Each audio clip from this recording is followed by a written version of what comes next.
आज की किताब का नाम है the power of your subconscious mind. इस किताब के राइटर हैं जाने माने राइटर डॉक्टर जोसेफ मर्फी। किताब सिर्फ आपके लिए लिखी गई है, आपको ये जानकारी देने के लिए कि आपके सबकॉन्शियस दिमाग में इतनी ताकत है जितना आप सोच भी नहीं सकते, और इसकी जादुई ताकत से आपको वाकिफ कराना ही इस किताब का मकसद है ताकि आप इसका भरपूर फायदा उठा सकें। बुक का पहला अध्याय है आपके अंदर एक खजाना मौजूद है। एक 75 साल की विधवा ने हमारे लेखक को खत लिखकर बताया कि वो दोबारा शादी करके घर बसाना चाहती है और खुश रहना चाहती है। उसने वही किया जैसा लेखक ने उसे करने को बोला था। वे औरत खुद को बार बार याद दिलाती रहती थी कि वह एक खुशहाल शादीशुदा औरत है और अपने पति से बहुत प्यार करती है। और आखिर में एक दिन वो एक बड़े फार्मासिस्ट से मिली और उनसे प्यार कर बैठी। आज दोनों शादीशुदा हैं और खुश हैं। आपके अंदर असल में एक पूरे सोने की खान है जो आपका सबकॉन्शियस माइंड है। बस अगर आप इसे कंट्रोल करके अपने फायदे के लिए इस्तेमाल करना सीख जाएं तो क्या बात है। आप जब किसी टेस्ट से पहले खुद को ये यकीन दिलाते रहते हैं कि आप फेल हो जाएंगे या फिर कोई चीज आपको नहीं मिलेगी, तो दरअसल आप अपने ही दिमाग को ऐसा करने के लिए मजबूर कर रहे होते हैं। आप अपने दिमाग की सुपर पावर को गलत आइडिया दे रहे होते हैं कि आप ये नहीं कर सकते या वो नहीं कर सकते। मगर ऐसा कभी मत कीजिए। कभी भी अपने दिमाग में नेगेटिव आइडिया मत आने दें, बल्कि पूरे जोश के साथ दोहराते रहें, विश्वास रखें और उम्मीद भी। और फिर भी आप देखेंगे कि आपके सबकॉन्शियस ही आपके सारे सवालों का जवाब बन जाएगा। अब पढ़ेंगे हम अध्याय 2 को, आपका दिमाग कैसे काम करता है। एक बूढ़ी औरत को यकीन हो चला था कि उसकी याददाश्त चली जाएगी, मगर उसने अपने दिमाग को यही यकीन दिलाए रखा कि कुछ भी नहीं होगा, बल्कि वे खुद को यकीन दिलाती रही कि उसकी याददाश्त दिन पर दिन बढ़ती जा रही है। अब ये उसका मजबूत विश्वास ही था कि सच में उसके साथ ऐसा ही हुआ। हमारे दिमाग का कॉन्शियस और सबकॉन्शियस हिस्सा एक दूसरे से अलग होने के बावजूद आपस में जुड़े हुए हैं। जो कुछ आप सोचते हैं वो अपने कॉन्शियस माइंड वाले लेवल से सोचते हैं, और जो भी आप करते हैं छोटी से छोटी चीज वे आपके सबकॉन्शियस लेवल को अफेक्ट करती हैं। हालांकि ये समझना जरूरी है कि सबकॉन्शियस और कॉन्शियस लेवल दोनों अलग अलग नहीं हैं, बल्कि एक ही दिमाग के दो अलग अलग लेवल हैं। कॉन्शियस माइंड वो है जो सोच विचार करता है, और सबकॉन्शियस माइंड आपकी हर सोच पर विश्वास करके उसे अपना लेता है। जो कुछ भी आप सोचते हैं और करते हैं उस पर सबकॉन्शियस माइंड पूरी तरह यकीन करता है। उदाहरण के लिए हिप्नोसिस के पीछे सिर्फ एक वजह यह है कि आपका सबकॉन्शियस माइंड इस पर यकीन करता है, और फिर आपसे जो कहा जाता है उसे आपका कॉन्शियस माइंड बिना किसी जिद के उसे मानने लगता है। फिर आप चाहे सही या गलत जो भी विचार रखते हैं उसे ये बेहिचक अपनाने लगता है। याद रखिए कि आप अपनी कश्ती के खुद ही मालिक हैं। सारा कंट्रोल आपके हाथों में है, तो सोच समझ कर चुने, अच्छा चुने और अपनी खुशियां चुने। अध्याय 3 में हम जानेंगे आपके सबकॉन्शियस दिमाग के काम करने की जादुई ताकत के बारे में। एक स्कॉच सर्जन डॉक्टर जेम्स एसीदिले ने कुल 400 ऑपरेशन किए। तब तक एनीस्थीसिया की खोज नहीं हुई थी जिससे वो अपने पेशेंट को बेहोश कर सकें। तो उन्होंने आखिर ये किया कैसे? अपने मरीजों को मेंटल एनीस्थीसिया देकर। वे उन्हें पूरी तरह यकीन दिलाते थे कि ऑपरेशन में उन्हें किसी भी तरह का दर्द नहीं होगा और ना ही कोई इन्फेक्शन होगा। उनकी ऑपरेशन सफल हुआ करते थे और उनका मोर्टेलिटी रेट यानी पेशेंट को मारने का रेट भी बहुत कम था, सिर्फ 2 या 3% ही। अपने मरीजों का ऑपरेशन करने से पहले वे उनके सबकॉन्शियस माइंड को हिप्नोटिक करके उनके कानों में बोलते थे, कुछ तुम्हें नहीं होगा, तुम ठीक हो जाओगे, तुम बिल्कुल स्वस्थ हो। आपका सबकॉन्शियस दिमाग आपका सब कुछ कंट्रोल करता है, आपके खून का बहाव, आपके डाइजेशन सिस्टम को और आपके थॉट्स को भी। एक बार अगर आप इसकी ताकत समझ लें तो इसे अपने फायदे के लिए इस्तेमाल कर सकते हैं। जब आप नेगेटिव सोचते हैं तो आपकी डिस्ट्रैक्टिव इमोशन होती हैं जिसे अपने दिमाग से निकालना बेहद ज़रूरी हो जाता है, वरना आपकी बॉडी में उल्सर्स, हार्ट प्रॉब्लम्स, एंजाइटी या मेंटल इलनेस जैसी प्रॉब्लम्स होना शुरू हो जाएंगी। अपने दिमाग में उठने वाले हर ख्याल पर गौर करें, क्योंकि वहीं पर आपके एक्शन बनने लगते हैं। क्योंकि जब भी आप सोचते हैं, जो कुछ सोचते हैं उसे आपका सबकॉन्शियस माइंड रिएक्शन देने लगता है। तो जब भी आप सोएं, उससे पहले मन में एक इरादा करें, एक टारगेट चुनें और खुद से ये कहें कि आप उसे पूरा करना चाहते हैं। आप कुछ भी सोच सकते हैं, अपनी अच्छी सेहत, पैसा या फिर लोगों के साथ अपने रिश्तों के बारे में भी। पॉजिटिव विचारों को आने दें, अपने दिमाग को प्रोग्राम करते रहें और फिर इसके मिरेकल्स क्या होंगे ये आप सोच भी नहीं सकते। अब हम जानेंगे अध्याय 4 और 5 को, मेंटल हीलिंग के पुराने और नए तरीके। सन 1910 का एक मशहूर किस्सा है। एक आदमी को टैंग पैरालिसिस हुआ, यानी उसकी जीभ को लकवा मार गया। उन दिनों इसका कोई भी इलाज नहीं था। वो डॉक्टर के पास गया तो उसने उसकी जुबान में एक थर्मामीटर रखकर कहा कि ये एक बिल्कुल नया इंस्ट्रूमेंट है जिससे उसकी जीभ ठीक हो जाएगी। और सच में कुछ ही मिनटों बाद उसकी जीभ ठीक हो गई थी और वो उसे हिला डुला पा रहा था। बहुत से एक्सपेरिमेंट में हिप्नोसिस किए गए लोगों को आसानी से ये यकीन करा दिया जाता है कि उन्हें कोई खास बीमारी है, और फिर वे लोग सच में उस बीमारी के सिम्टम्स दिखने लगते हैं, क्योंकि उनका सबकॉन्शियस दिमाग कई हुई बातों पर यकीन कर लेता है। इसमें इतनी ताकत होती है कि वे उसी तरीके से एक्ट भी करने लगता है। ये अपोजिट भी काम करता है। जब किसी मरीज के सबकॉन्शियस दिमाग को यकीन दिलाया जाता है कि वो ठीक हो रहा है, तब ऐसा होता है कि वो कभी बीमारी का शिकार था ही नहीं। आपके शरीर पर कोई असर तब तक नहीं होगा जब तक आपका सबकॉन्शियस माइंड ऐसा करने को ना बोले। हमेशा अपने सबकॉन्शियस दिमाग की ताकत को याद रखें। न जाने आपके जीवन में इसकी बदौलत कब क्या चमत्कार हो जाए, इसलिए कोई भी मौका मिस ना करें। आज हम सब अपने सबकॉन्शियस माइंड की पावर से वाकिफ हैं, मगर हम में से बहुत से लोग इसका सही इस्तेमाल करना ही नहीं जानते हैं। उन्हें ये पता नहीं होता कि इसकी ताकत से कैसे अपनी ज़िंदगी को बदला जा सकता है। और ऐसा करने के लिए सबसे पहले तो ये जानें कि आपको क्या चीज़ हील करती है, और फिर उसे अपने सबकॉन्शियस माइंड को गाइड करने में इस्तेमाल करें। दिमाग में कोई एक प्लान बनाएं, उसे काम करते हुए देखें, फिर बुरे या नेगेटिव ख्याल न आने दें, क्योंकि ऐसा करना बेवकूफ़ी होगी। और आखिरी बात ये कि प्रे करें और अपनी दुआओं पर यकीन करें। अध्याय 6 में हम जानेंगे मेंटल हीलिंग की प्रैक्टिकल टेक्निक। जब गोल्डन गेट ब्रिज बना तो इंजीनियरिंग कंपनी के पास एक प्लान था। इस प्लान में पहली बार स्ट्रेस और स्ट्रेंस की बात कही गई थी जो ब्रिज पर पड़ सकता था। तब उन्होंने एक मजबूती पूरी तरह से आइडल ब्रिज के बारे में सोचा और उसे प्रैक्टिकली टेस्ट किया गया। ये सारे स्टेप्स ऑर्डर में किए गए और कोई भी स्टेप पहले या बाद में नहीं अपनाया गया, वरना ब्रिज पूरी तरह नाकामयाब रहता। जिस तरह हमारी दुआएं सुनी जाती हैं, वे भी कुछ इसी तरह हैं। जो हमें मिलता है ना पहले ना बाद में, बिल्कुल सही वक्त पर ही मिलता है। कुछ चीज़ें पहले होनी होती हैं तो कुछ बाद में। इनमें से सबसे पहली टेक्निक है पास ओवर टेक्निक। सिंपल तरीके से अपने विचारों और इच्छाओं को अपने सबकॉन्शियस माइंड में रखते जाएं, ताकि आप किसी भी तरह की सिकनेस दूर कर पाएं। जैसे कि कोई छोटी सी लड़की जिसका गला खराब है और बुरी तरह खांस रही है, वो अगर खुद से मजबूत इरादे से कहे कि मेरी बीमारी जा रही है, ये दूर हो रही है, तो घंटे भर बाद ही सच में वो ठीक महसूस करने लगेगी।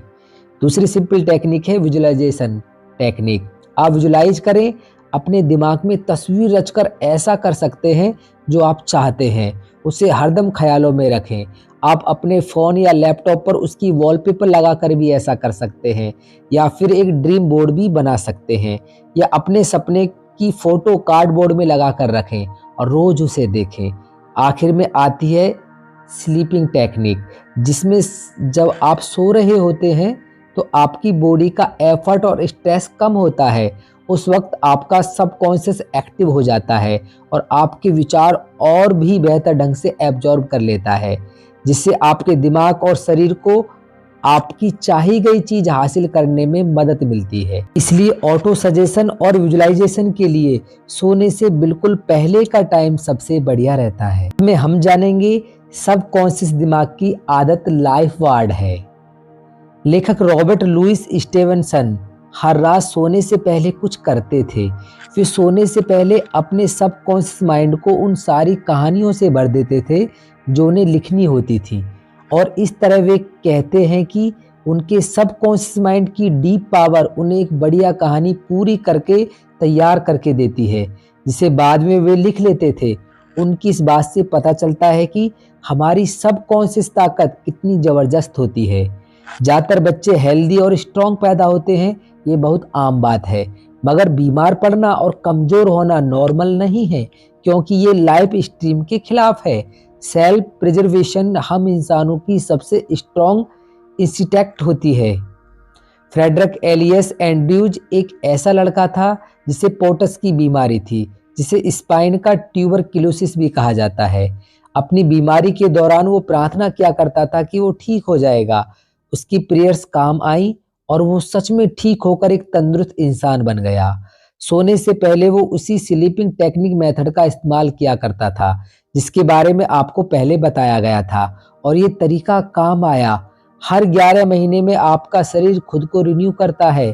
अपने नेगेटिव विचारों को पॉजिटिव में बदलिए, क्योंकि यही स्ट्रीम ऑफ लाइफ है कि हम हेल्दी रहें, स्ट्रॉन्ग बने और बिना किसी नेगेटिविटी और डर के, एंजाइटी के और जलन की भावना से दूर रहें, क्योंकि ये आपको बहुत सी बीमारियों का शिकार बनाती है। तो इन सब से बचने के लिए हमेशा पॉजिटिव सोचें। अध्याय 8 में हम जानेंगे जो रिजल्ट आप चाहते हैं उन्हें कैसे पाया जाए। एक बार एक मकान मालिक था जो फर्नेस रिपेयरमैन से इस बात पर लड़ रहा था क्योंकि वो एक बॉयलर को ठीक करने के $200 मांग रहा था। मकान मालिक ने कहा कि ये बहुत ज़्यादा रकम है। इस पर रिपेयरमैन ने जवाब दिया कि वो मिसिंग पीस के लिए सिर्फ $5 ही मांग रहा है, बाकी के $195 तो वो अपनी इस काम की नॉलेज होने की फीस ले रहा है। ठीक इसी तरह आपका सबकॉन्शियस माइंड भी बहुत होशियार है, जिसमें के पास आपके शरीर, मन और आत्मा की हर तकलीफ और दुख दर्द करने के अनेक तरीके हैं। हमारे फेल होने का एक ज़रूरी वजह होती है कि हमारे अंदर मोटिवेशन और कॉन्फिडेंस की कमी होना, क्योंकि जब लोग ध्यान लगाकर कोई प्रार्थना कर रहे होते हैं तो कई बार उन्हें इस पर इतना गहरा यकीन नहीं होता जितना कि होना चाहिए। उनके मन में नेगेटिव विचार चलते रहते हैं और यही वजह है उन्हें अपनी प्रार्थना का जवाब नहीं मिलता। इसलिए अपने कॉन्शियस और सबकॉन्शियस के बीच कॉन्फ्लिक्ट दूर करने के लिए सोने से पहले स्लीपिंग टेक्निक का इस्तेमाल करें। अपने सपनों को पूरा होता हुआ देखें, वो भी बार बार।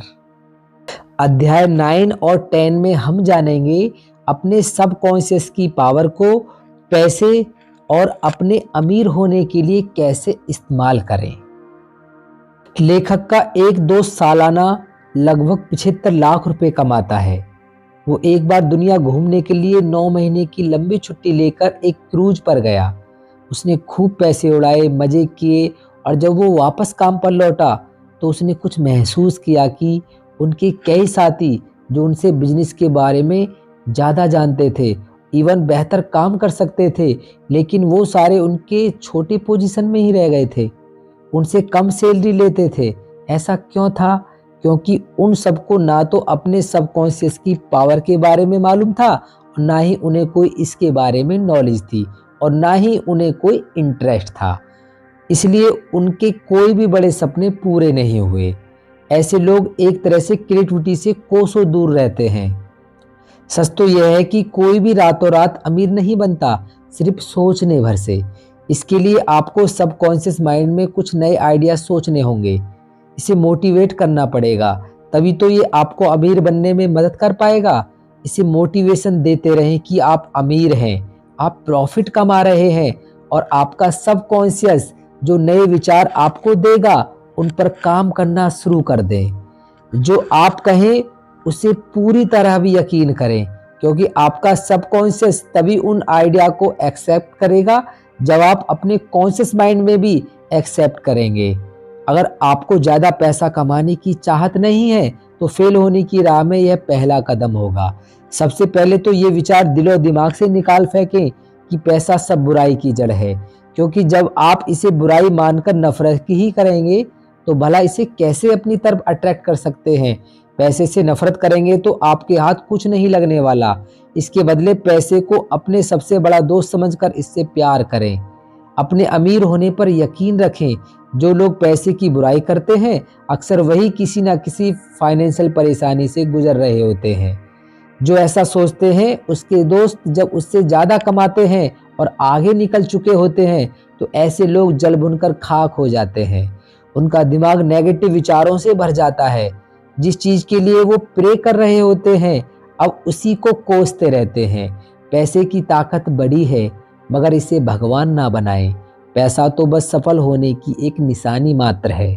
असली खजाना तो आपके दिमाग में छुपा है, जो आपके विचार हैं। इसलिए पैसे की कभी भी बुराई ना करें। अध्याय 11 और 12 में हम जानेंगे आपका सबकॉन्शियस माइंड आपकी सफलता का साथी है और देखिए किस तरह साइंटिस्ट इसका इस्तेमाल करते हैं। हम सफल होने के लिए 3 खास स्टेप भी जानेंगे। स्टेप नंबर 1, अपनी पसंद की चीज़ें करें जिनसे आपको खुशी मिलती हो।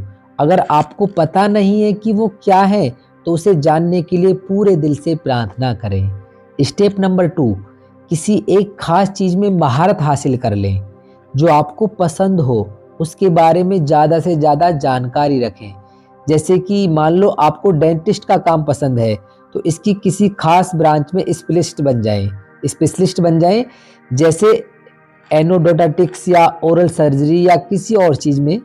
स्टेप नंबर 3, जो भी आपको पसंद हो वो सिर्फ आप तक न सीमित रहे। सिर्फ आप ही नहीं बल्कि बाकी लोगों के भी काम आए। अपनी पसंद से दूसरों का भी भला करें तो बेहतर होगा। इन सब स्टेप्स को अपनाते वक्त अपने सबकॉन्शियस की पावर को कभी ना भूलें। बहुत से साइंटिस्ट इस बात को मानते और जानते थे, जैसे एडिसन, मार्कोनी, आइंस्टीन और बाकी बहुत से साइंटिस्ट अपने सबकॉन्शियस की आवाज़ सुनते थे और इसका उन्हें बहुत फ़ायदा भी हुआ। बेहद कामयाब इलेक्ट्रिकल साइंटिस्ट टेस्ला को जब भी कोई आइडिया आता था तो वो अपने ख्यालों में ही उसका इन्वेंशन कर लेते थे।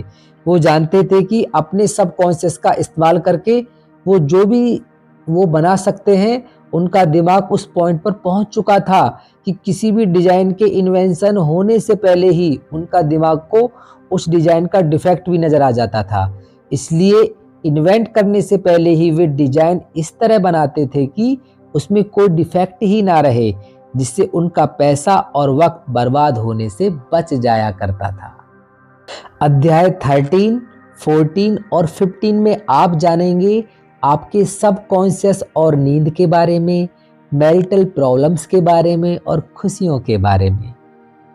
एक ऐसी टेक्निक है जिसे मैं पर्सनली तब अपनाता हूँ जब अगले दिन कोई काम होता है और मुझे मन में यह डर रहता है कि मैं टाइम पर उठ नहीं पाऊंगा।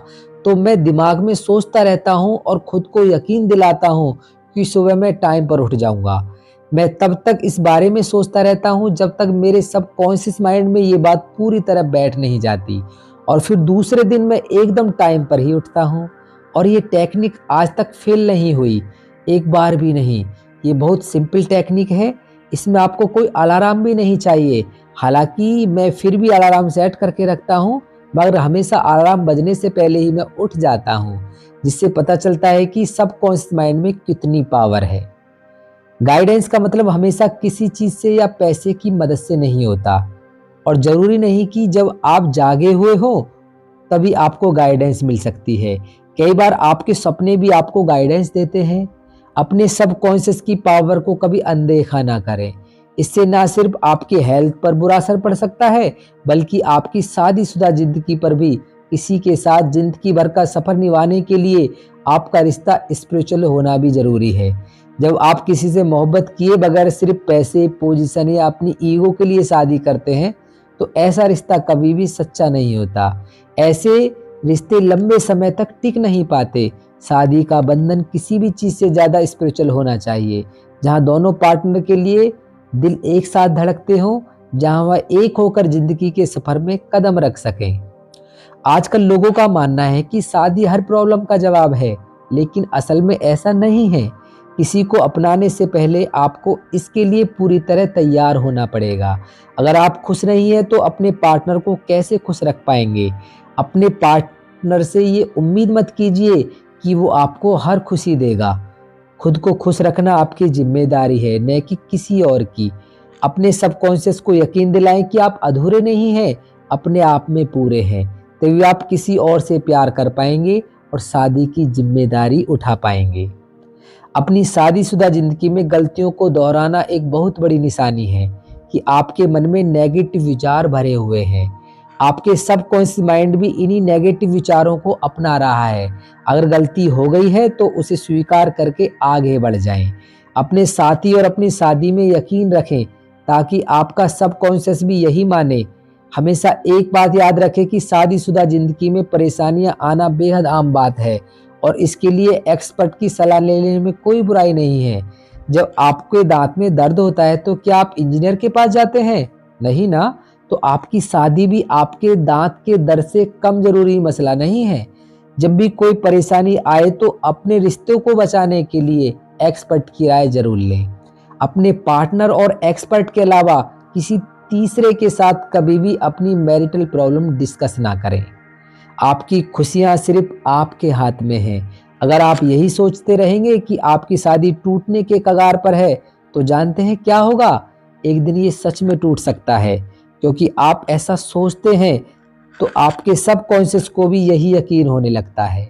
जब आप खुशियों की जगह नेगेटिव सोचेंगे तो खुशियां कहाँ से पाएंगे? अब सवाल है कि खुशियां कैसे चुनी जाएं। इसके लिए आपको रोज सुबह उठकर खुद से ही दोहराना होगा कि आपकी जिंदगी ऊपर वाले की दी हुई है और इसका कंट्रोल उसी के हाथ में है, और वो जो आपके लिए चुनेगा सबसे बढ़िया होगा। जो कुछ भी होगा एकदम बढ़िया होगा और आप हमेशा खुश रहेंगे। अध्याय 16, 17, 18 और 19 में हम जानेंगे आपका सबकॉन्शियस माइंड और इंसानी रिश्ते, माफ करना, मेंटल ब्लॉक्स और डर के बारे में। सिगमंड फ्राइड के ऑस्ट्रियन फाउंडर कहते हैं कि जब किसी की अंदर प्यार नहीं होता तो उसकी आत्मा धीरे धीरे मर जाती है। यही बात गुडविल, रेस्पेक्ट और अंडरस्टैंडिंग के साथ भी है, क्योंकि जब आप दिल में नफरत पालते हैं तो अपनी आत्मा और दिमाग को किसी कैदी की तरह हमेशा के लिए बांध लेते हैं। जितना हो सके सबका भला सोचिए और कोशिश करें कि किसी को भी नुकसान ना पहुंचे। नफरत करने वाला इंसान का हाल वही है जो जहर पीता है और सोचता है कि उसे कुछ नहीं होगा। ये पागलपन है और क्यों न है। तो आप क्यों दूसरों को धोखा देते हो, हर्ट करते हो, उन्हें दुख देते हो, जब आपको पता है कि ऐसा करने से आपके दिमाग में भी जहर भर जाएगा, आपका खुद का नुकसान होगा। लोगों को रेस्पेक्ट दो और उनसे हमेशा अच्छे से पेश आओ। जैसा आप खुद के लिए चाहते हो वैसा ही व्यवहार दूसरों से करो। आप दूसरों के बारे में क्या सोचते हैं ये सिर्फ आपके हाथ में है, औरों के नहीं। जब आपको कोई तंग करने की कोशिश करता है तो ये आपके हाथ में है कि आप क्या रिएक्शन देंगे। दूसरों की हरकतों से आप क्या महसूस करते हैं ये भी सिर्फ आपके ही हाथ में है। आप चाहें अब उस बात से चिढ़कर पूरा दिन खराब कर लें या फिर उन बातों को इग्नोर करना सीख जाएं, उन्हें माफ़ करना सीख जाएं। लोगों को माफ़ करना दरअसल दिमाग के लिए नेगेटिव विचारों के खिलाफ एक एंटीडोट की तरह काम करता है। जब आप लोगों को माफ़ करते हैं तो आपकी आत्मा एक शांति और सुकून से भर जाती है, और एक तरह से लोगों को माफ़ करके आप लाइफ को पे बैक भी करते हैं, क्योंकि ज़िंदगी हमेशा आपको मौके देती है। जब कभी गलती से आपकी उंगली कट जाती है या पैर पर चोट लग जाती है तो आपका सबकॉन्शियस भी कुछ इसी तरह आपको माफ़ करता है और उस चोट को हील कर लेता है। एक आदमी था जो दिन रात इतनी मेहनत करता था कि एक दिन उसे हार्ट प्रॉब्लम हो गई। उस आदमी ने कभी मुश्किल से ही अपने बच्चों के साथ वक्त बिताया था। हमारे लेखक ने उससे बात की। उसने उस आदमी को समझाया कि उसके ऐसा करने की वजह यही है कि उसे अपने बच्चों को वक्त ना देने का दुख अंदर ही अंदर खाए जा रहा था और दिन रात कड़ी मेहनत करके वो एक तरह से खुद को सजा दे रहा था। उसे खुद को माफ़ करना सीखना होगा, तभी वो खुश रह पाएगा। हम इंसान आदत से लाचार होते हैं। बुरी आदत और अच्छी आदत के बीच सिर्फ एक चुनाव का फ़र्क होता है। आप क्या चुनते हैं ये आपकी मर्ज़ी है। चाहे तो आप बुरी आदत अपनाएं या अच्छी, सब आपके हाथ में है। बुरी आदत को दूर करने के लिए उसे इग्नोर ना करें। एडमिट करें कि वो आपकी बुरी आदत है और उसे दूर करना है। बहुत से शराबी ज़िंदगी भर शराब नहीं छोड़ पाते, क्योंकि वो मानते ही नहीं है कि वो शराबी हैं। उन्हें शर्म आती है ये मानने में, पछतावा होता है और उनकी ईगो को ठोस पहुंचती है, और नतीजा यह है कि कभी भी वो इससे छुटकारा ही नहीं पा पाते हैं। कोई भी आदत अपनाने के लिए पहले खुद को तैयार करना होगा। जब आप इस पॉइंट पर आ जाएं कि आपको अपनी कोई बुरी आदत छोड़नी ही है, तो खुद की पीठ थपथपाएं, क्योंकि आपने आधा किला फतेह कर लिया है। अपने सबकॉन्शियस को कंट्रोल करने की राह में पहला रोड़ा है आपका डर। इसे दूर करने के लिए आप वही कीजिए जिसे करने से आपको सबसे ज़्यादा डर लगता है। एक बार एक लेडी एक ऑडिशन देने पहुंची। हालांकि अपने स्टेज फोबिया की वजह से वो 3 बार पहले फेल हो चुकी थी। उसकी आवाज़ में जादू था, मगर उसके नेगेटिव ख्याल उसको सबकॉन्शियस पर जमे हुए थे, और इसलिए हर बार स्टेज पर जाने के ख्याल से ही वो डर जाती थी। उसने इसका जो इलाज निकाला वो बेमिसाल था। वो खुद को दिन में 3 बार कमरे में बंद कर लेती थी। एक चेयर पर बैठकर रिलैक्स होकर वो अपनी आंखें बंद कर लेती थी। फिर वो खुद में दोहराया करती थी कि उसके पास गजब की आवाज़ है, जिसकी बदौलत वो किसी का भी दिल जीत सकती है। वो खुद से 10-10 बार कहती थी कि उसे स्टेज पर डर लगता है। जिस दिन उसका ऑडिशन था, उसके एक रात सोने से पहले ही उसने ये टेक्निक दोहराई, और कमाल की बात है कि ये काम कर गई। वो ऑडिशन देने के लिए स्टेज पर चढ़ी, बहुत ही खूबसूरती से गाया और लोगों पर अपनी आवाज़ का जादू चला दिया। अब जानेंगे हम अध्याय 20, जवा दिल कैसे बने रहे हमेशा। लेखक के एक पड़ोसी को रिटायरमेंट इसलिए लेनी पड़ी क्योंकि 65 साल के हो गए थे। उस आदमी ने लेखक को कहा कि उसके लिए रिटायरमेंट किंडरगार्टन से फर्स्ट ग्रेड में जाने जैसा है। उसके लिए ये जिंदगी और विजडम की राह में एक और कदम रखने जैसा है। उसका सोचना कितना सही है। हमें उम्र को इसी तरह लेना चाहिए। उम्र का मतलब सिर्फ सालों का पड़ाव तय करना नहीं है, बल्कि अनुभवों और समझदारी के अलग अलग पड़ावों से गुजरना है, और यही मरते दम तक चलाना चाहिए कि हम जिंदगी का भरपूर फायदा उठाते रहें। 65 से 95 साल की उम्र के बहुत से साइंटिस्ट ने यही किया है। उन्होंने जिंदगी को भरपूर जिया, अनुभव लिए और बहुत कुछ सीखा। जिन्हें मरने से, बूढ़ा होने से डर लगता है, उनके अक्सर ऑर्गन फेल हो जाते हैं। वे उम्र के नेचुरल प्रोसेस को समझना ही नहीं चाहते, इसलिए मरने से डरते हैं। जब डर उन पर हावी हो जाता है, तो उनके सबकॉन्शियस में नेगेटिव विचार जमा होने लगते हैं, जो अपने साथ बहुत सी बीमारियां लाते हैं। दोस्तों, ये बुक जोसेफ मर्फी ने लिखी है और इसे पब्लिश किया है अमेजिंग रीड्स ने, और इसका सारा क्रेडिट उन्हीं को जाता है। हमारा इस समरी को बनाने का मकसद सिर्फ इतना ही है कि हम अपने लिसनर्स को मोटिवेट कर सकें इस बुक को खरीदने के लिए। ऐसी ही एक शानदार सी स्टोरी हम और लेकर आएंगे अपनी नेक्स्ट वीडियो में।